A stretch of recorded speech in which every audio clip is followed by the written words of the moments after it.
So I think it's like a practice of not only gratitude, but awareness of like, how am I going to choose to live today? Am I going to look at the storms because there's always storms, little and big?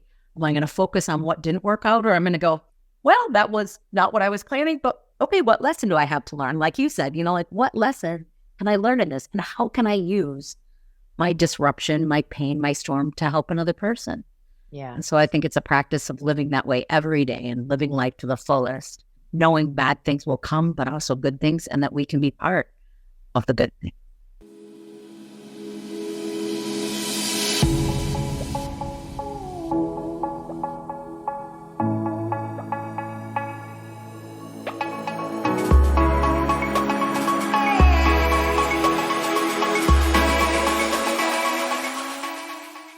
Hi, welcome back to the Bombshell Business Podcast. I'm your host, Amber Hurdle, and I have a special friend on the show today with a ginormous message that I think is fitting no matter who you are, what your story is, what your path is going to be. This is a relevant message. So whether you are a true full-fledged bombshell or you're a bombshell boy listening in and trying to figure out the way of a bold, brave, unwaveringly confident woman in business, this show is for you. So let me tell you about our guest and my dear friend of many years.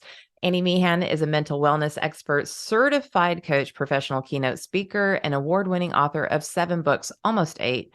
Her keynote message from her book, Be the Exception, inspires, educates, and motivates her audience to adopt practical tools to lead more impactful personal and professional lives. Annie has earned her distinction of a certified speaking professional, CSP. I was there. In fact, I'm looking at a picture of us on my cork board of a bunch of us with y'all in your beautiful your medallions, and is a Minnesota Hall of Fame speaker. In the corporate arena, Annie's passion is to share her H3 cultures concept to help organizations create hopeful, healthy, and happy workplaces. Another one of her books, The Pineapple Principle, one of my favorites, offers hospitality and a sweet journey to an exceptional customer experience. Annie is a Hurricane Ian survivor and lives on Fort Myers Beach with her husband and 2 dogs. Annie, officially welcome to the show. Thanks so much for having me, Amber. It's always great to spend time with you and to encourage our listeners. So I love it. I'm bracing myself for what's about to go down because you have quite the story. Can we just start? Because I remember texting you, and I mean, I should probably just pull up the text because I would just started sobbing. You were locked in a closet for how many hours while you were trying to decide if you were going to die or not during Hurricane Ian? Because the storm shifted from Tampa to where you were, and you're newer to Florida, not so much anymore, but at the time, like not even a year yet. And here everybody's like, oh, you'll be fine. And so you hunker down, and then you find yourself wondering if you're going to live or die. So like, let's just go back there. Yeah. 22 hours in that, what used to be a laundry room. So it's like a storage closet. Yeah. 22 hours praying and wondering if I was going to live or die. But a beautiful part of that, as terrifying as it is, and I remember someone saying, when a hurricane gets really loud and the building's shaking and vibrating into your body, and you think it cannot get any louder, it gets louder. Like, oh my gosh, so true. So never stay for a hurricane. But during that time, as dark and terrifying as it was, my husband and I and 2 dogs hunkered down in this little room, kept thinking, if I die, I'm so grateful. If I die, I'm so grateful. And I remember thinking, God, you have blessed my life beyond my wildest dream.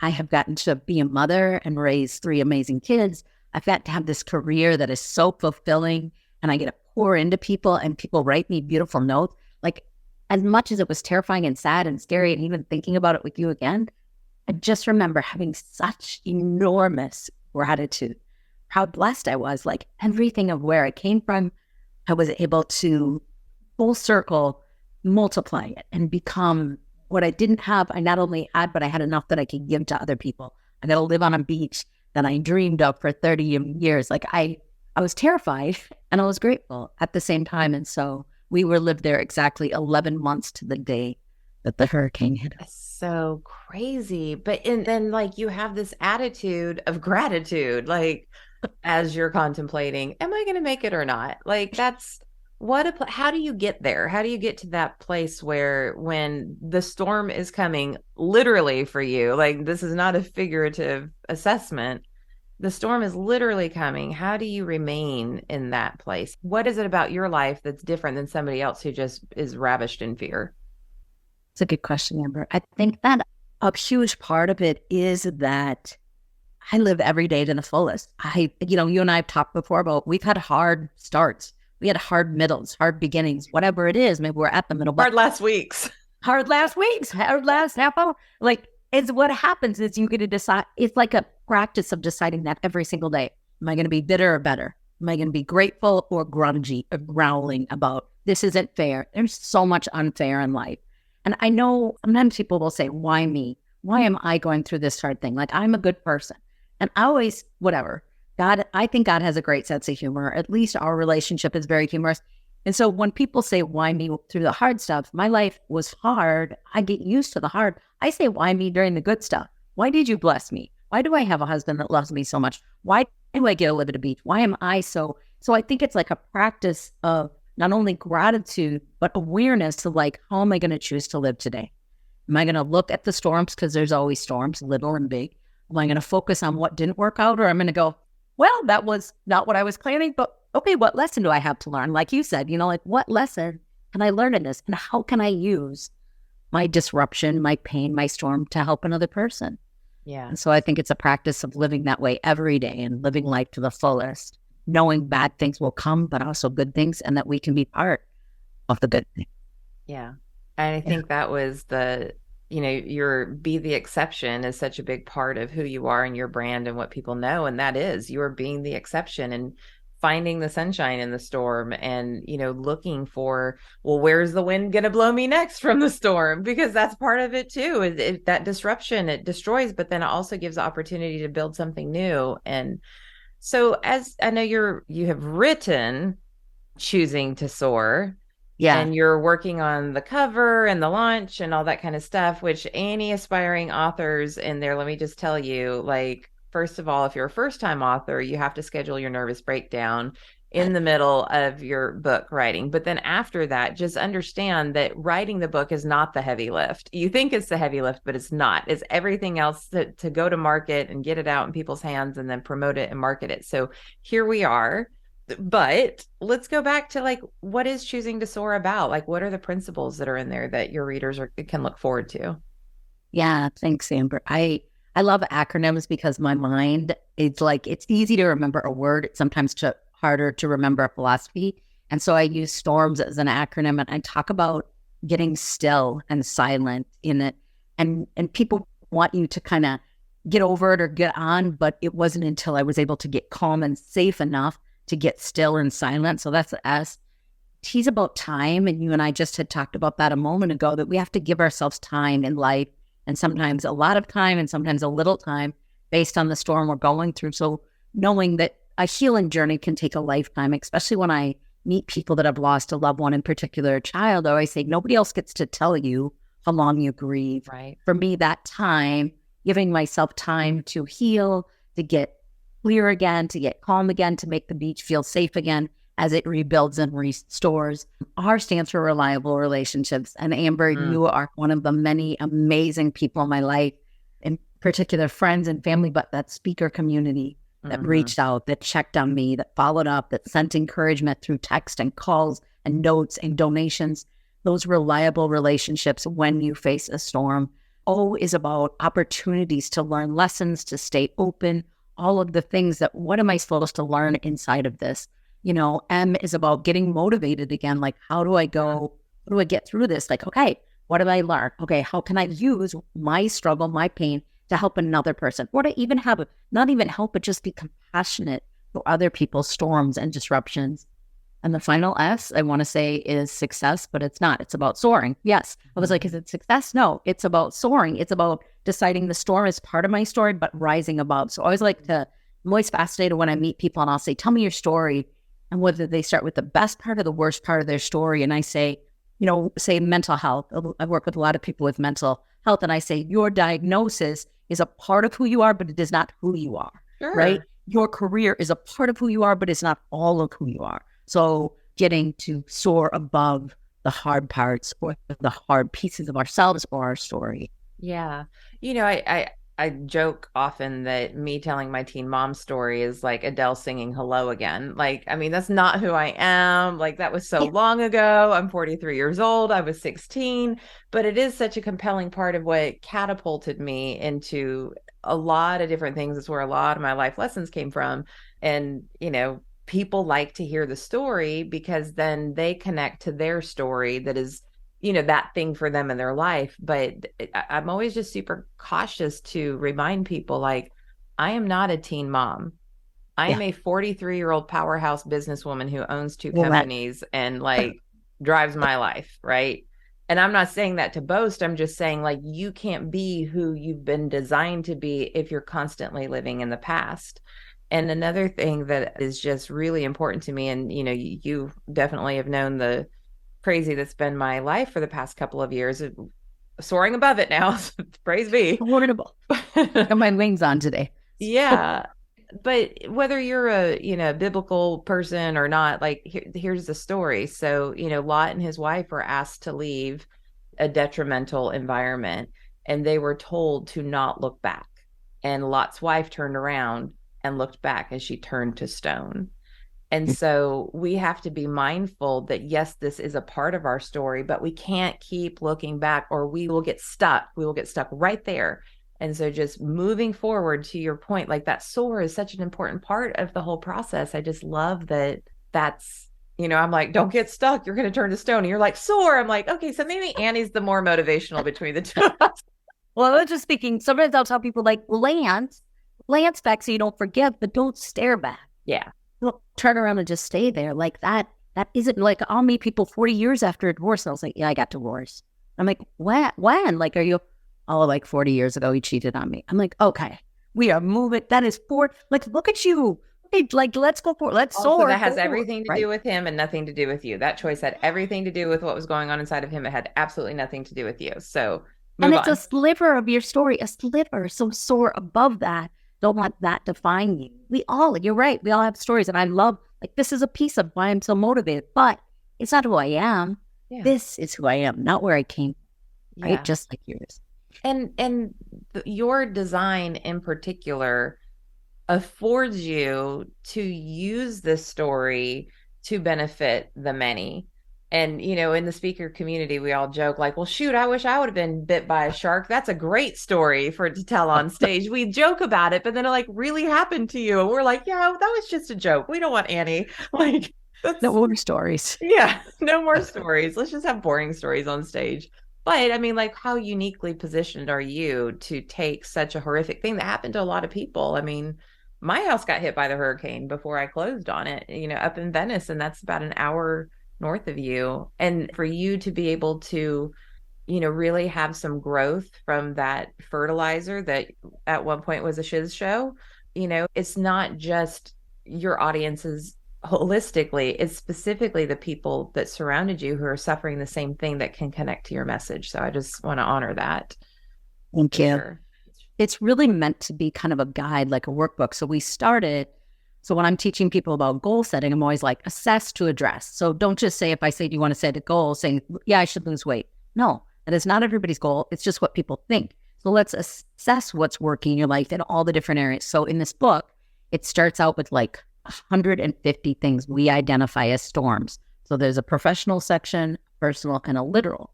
And we ask you to go through and say, circle the ones that you have been touched by yourself directly or someone you love.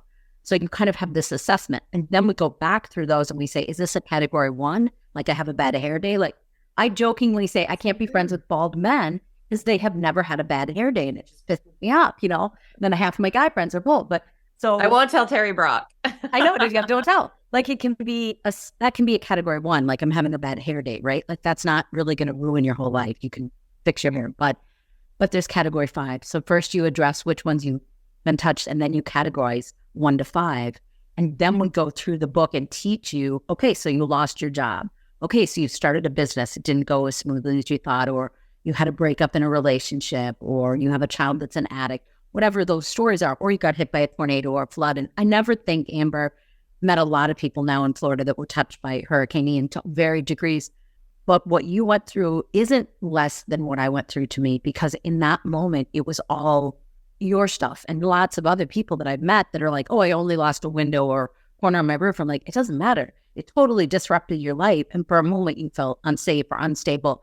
And you had a lot of work ahead of you that you did not schedule in your time. Yeah. And so it's kind of a guide and a workbook, and then it's got stories and applications for whatever storms people get stuck in, or they're just swimming. Like, I think I always thought, oh, I survived.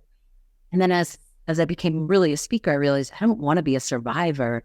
I want to be above that. Survival is about still holding your head up. Living is much more than just survive.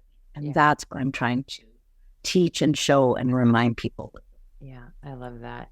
So what happens when you get the pushback, the person who just can't get past mentally that they're stuck and that I want to be careful to not use the word wallowing, because I mean, what is happening in their experience is very real to them. And the facts as they know them are very real to them.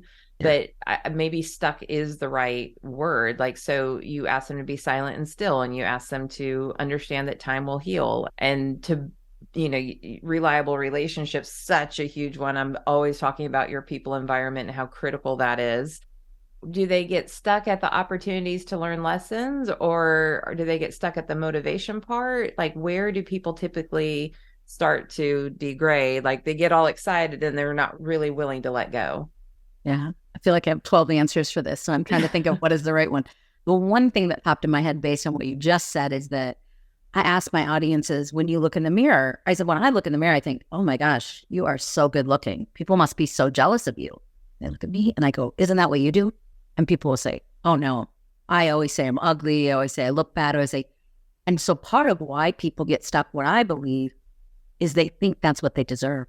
Yeah. Well, this is as good as life gets. This is as good as life. It's not get. And I don't believe that. I think life is meant to be spectacular, joy-filled, wonderful, an adventure, exciting, tragic sometimes, but beautiful. And so I believe that I deserve to have a good life. I also believe everyone does. Agreed. So when people come to me and like, oh, this happened to me, and especially when it's been a really long time, and I'm not talking about a loss, I'm talking about a loss of a job or a loss of an unhealthy relationship sort of loss, or this person talked to me really rude. Who let them do that?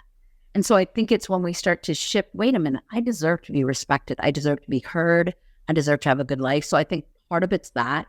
And for me, to be honest with you, I do love coaching people and I love watching people achieve, but I have let many clients go over the years because if they're not willing to do the work. Yes, ma'am. To do the work. I love you, and I cannot take your money in good faith, because it's not just money, it's time. And I've given you some encouragement. So we have to have that desire. And sometimes people are stuck because of mental health. And it's like, do you need medication? Do you need a therapist? I'm a coach, not a therapist. So we have to be willing to do the work to get to the point that we can find the good in the hard stuff of life. And we have to believe we deserve. Yeah, that is so important. And I completely agree.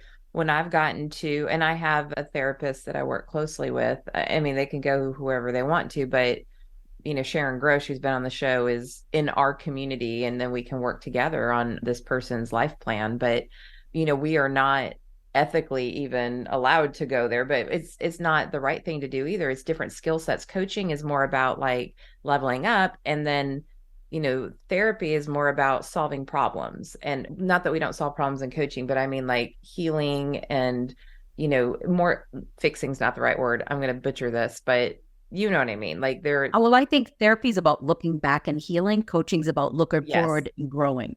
Thank you. Because I'm all about go to therapy. I also went to a therapist after the hurricane. I'm like, let's go back. Let's try this again. Let's work through some things, right? And so we can look back and heal. Why is this so amplified? And we can look forward. And I don't want to by any means make you listeners think the hurricane was easy for me. It was not. It still is not. But I know to look back and heal. And I know that coaching is about looking forward and what's next, Annie? Where are you going? So yes. So on that, I'm kind of taking a little segue here, but I know that you do regular coaching. You've got a group coaching thing that's coming out, which I know is going to be spectacular. but you also do something called map life session. That sounds like if I am in a space in life where maybe I'm just unclear, Yeah. maybe I know I have a lot of opportunities, but I don't know what path to take, or maybe I don't see any opportunities and I just feel stuck. Like, what is that process of a map life session? Yeah. Actually, it's so fitting for you and I because I always visualize it as a map life is like being in Florida and the sun is setting and you're jogging, though I don't jog, along the beach and the sun is setting and the waves are lapping and like everything is good and just beautiful. And then I stub my toe on a rock that I'm not looking at. And all I think about is the throbbing pain of that toe. And that's what a map life is. It's like you might have one area of your life like this is not working. I am not creative anymore. I only eat mac and cheese every night because I can't think of a new recipe, whatever your lack of creativity. And then you just focus on that one thing. But there is still a sunset and a beach and ocean and waves. So a life map, which I love to start people with, and I do these 90-minute life map sessions. And what we do is we assess 22 areas of your life. We talk about them. What's working? What's not working? Does it bring you joy or stress? And instead of deciding, oh, I need to work on this because other people told me, we let you self-reflect on not what you think other people think you should do, but what keeps you up at night and what is your throbbing toe and what is also the beauty around you. So we celebrate what is working in your life and what is good. And then we talk about, is that throbbing toe stealing from those other areas? So maybe that really painful thing involves another person, which we can never change. We can only change ourselves and how we have boundaries with that other person. But how do we take what is medium that we want to be better and increase that? Whether that's our relationships, our creativity, our learning, or just our community. I meet so many lonely people and I'm like, have you met your neighbors? Have you baked banana bread? Have you made them chili? You know, do you play bocce ball or bunko or whatever it is? Like we can make our life. I believe I can make my life as joy-filled or as miserable as I choose. But will it be easy? Absolutely not. But I didn't No. transform. I transform, not transcend it and do the work. Yeah. But I Yeah. like that, it's kind of become trendy in the past few years, but it's choose your hard. Like living a miserable life is hard, and then designing a life of your dreams is hard. Choose your hard. Like which outcome is more desirable for you and which hard are you going to commit to? Because life will never be easy ever. It's just not as long as there's friction, as long as other human beings exist with their own wounding and their own issues and their own biases and everything. Life, no matter your gender, your ethnicity, and so I'm not taking away that sometimes life is harder for others than, but it's hard for everyone. Everybody has their throbbing toe. I love that analogy because it's like I, such a distraction. Like everything yeah, else in your body's working just right, but this toe is the only thing that your brain can zero in on. It's like the exactly. full attention is right there. Yes. So how do we get away from that? And so in this map life session, when they walk away, what is it that they fully walk away with? Like we've hit these 22 areas, we've figured out where the throbbing toe is, we talk through that, and then what's the charge once they leave? Yeah. So they pick like their three best, their three most challenging. And then we decide that might not be, but which of these 22, even if it's not your best or your worst, which is the one that wakes you up in the middle of the night or is on your mind before you go to bed and get up? What can we do to work on it? So then we go through this courageous change, circle of change, and they identify 6 very specific ways they could take step 1 to improve that. We talk about an accountability partner is not someone to shame you because we're already shaming ourselves. And they say, why are you doing that? Or why aren't you doing that? And it's also not someone to save you. They don't do the work for you. They support you on your journey. We teach them what that means and what that looks like. And by the end of that 90-minute call, they have one specific thing that they're going to start on, and they commit to the day they're going to start on it. They commit to who's going to be their accountability partner. And sometimes I get hired as their accountability partner. Sometimes they have someone in their life they've chosen. Either way is fine. And we kind of set them up to succeed and take that first step forward to shifting. And first, they remember what is good about their life. Then they decide what they're going to work on. We assess to address, and then they move forward. And so, yeah, the life map is a powerful, people are like, oh my gosh, I was only thinking about that thing. I'm like, of course, we all do. It's easy to focus on the negative. Those books written, Amber, where they say you need 3 positive for every 1 negative. I'm like, are you kidding me? If I'm in an audience of 1,000 and 999 write, you are amazing, and 1 writes you have ugly shoes, I am thinking about those dang ugly shoes on the way home. And And I might pull over and buy stilettos that are sparkling that are going to kill my back because those one things. Negative fires our brain up. We have to consciously choose to say, I will focus. I will look for the good in my life. One thing that I often tell my clients or my audience members is like, we are wired to see the negative because that's survival.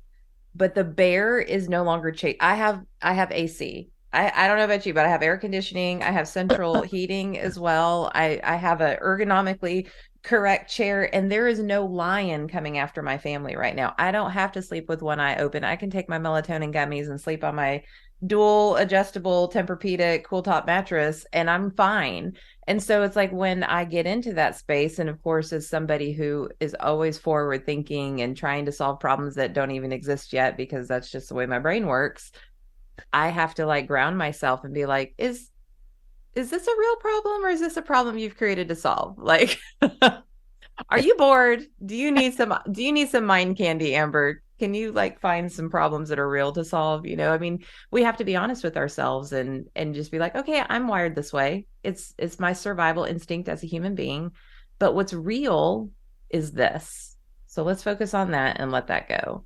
Preaching to the choir, I know, and also living it myself. And when you go through those storms, the other thing that, I don't know how you could have approached it in any other way, but through my experience of COVID and my parents almost dying and the divorce and moving and all that kind of stuff, it really made me realize that the only thing that you can commit to really, like you can have a vision. Trust me, I'm not any less of a visionary, but as somebody who had a background in marketing and public relations and events and communications, like everything's on a plan. Like this is when it's going to happen. We back into the plan. These are all the little deadlines and everything. And so like you start to live your life that way, and God's like, worry about the next step.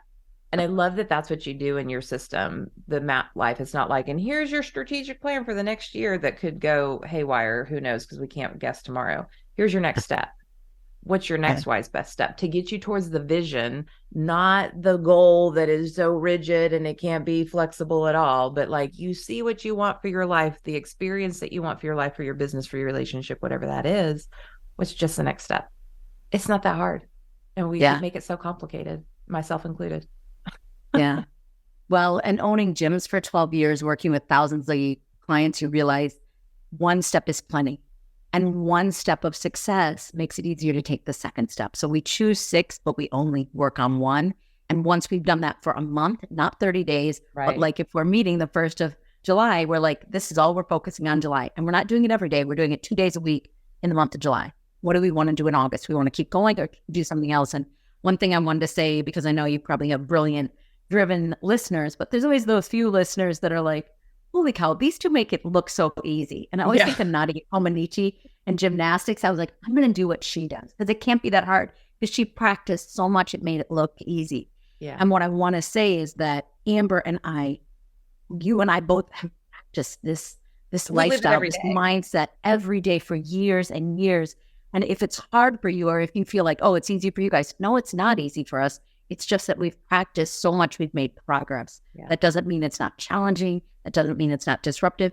And if you start, my whole thing is just start. And that's part of the life map is just start with one thing, just one thing. And even if you've never told people, you know what, you can't talk to me like that. You know what, I can only spend an hour with you. You know what, I'm going to make a different choice, or I'm going to try a new recipe, or whatever that is for you, that one thing, you build on that. It gives you confidence, right? We get stronger and go, wait a minute. I glance back, not stare back, to remember how far I've come and that I used to feel like nothing will ever get better. Today, I know things get better. It doesn't mean it's easy.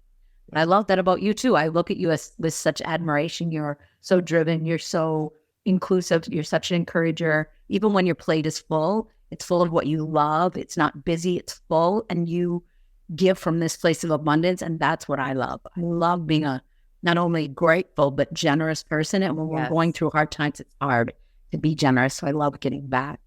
Yeah. Oh, and I think that's something that we all, at least your inner speaker family, we all admired about you, is that like you were going through this hell. I mean, true hell, but you took that opportunity to be generous with your experience and vulnerable about what it looked like. in an effort to serve others when we were trying to serve you, and we were just like, who is this woman? Like, and I just love that about you. But that's a testament to, your own healing journey and you doing your work. And that's part of it, is when you get to that place where it doesn't make it any easier to survive. It just maybe puts some purpose behind it, where it's not soul sucking. It's hard, but it's not soul sucking. And Right. that's the difference. At least for me. I can't speak for other people.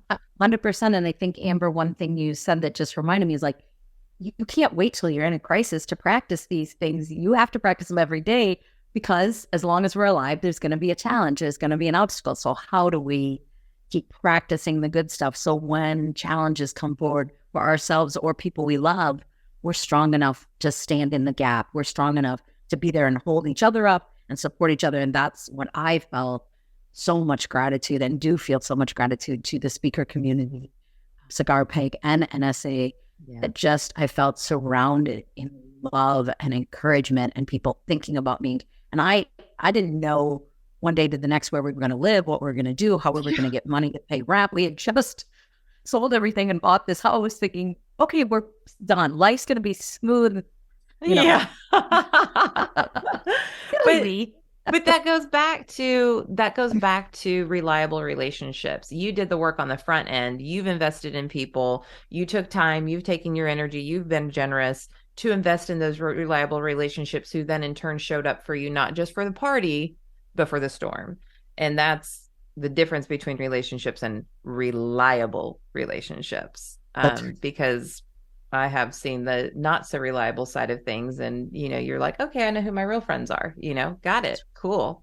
That's good to know. That is good information. It's painful, but it's good information, because I'm not inviting you into my limo anymore if you can't get in the Pinto with me for a couple seconds. Like, limo's full with my Annies of the world, just to be clear. So, well, let's recap real quick I'm going to ask you this question so you can stew on it a little bit. I forgot to tell you pre-show, but I ask every single guest, what is a parting piece of advice that you would give a bombshell or a budding bombshell, a bold, brave, unwaveringly confident woman in business? And for those who are new listeners, that doesn't mean we don't fall down. That just means we get back up with that same refreshing boldness, because we know our value and we know our purpose in life. And so if that's you on your journey, or if you're already there, or maybe you just need a little shot in the arm, we're going to get some advice from Annie. But while she's thinking that over, I just want to remind you of the acronym STORMS that can help you choose to soar. So S is to be still and silent. T is to trust in the time passing and time showing you things. R is for reliable relationships. O is for opportunities to learn lessons and to stay open to those lessons.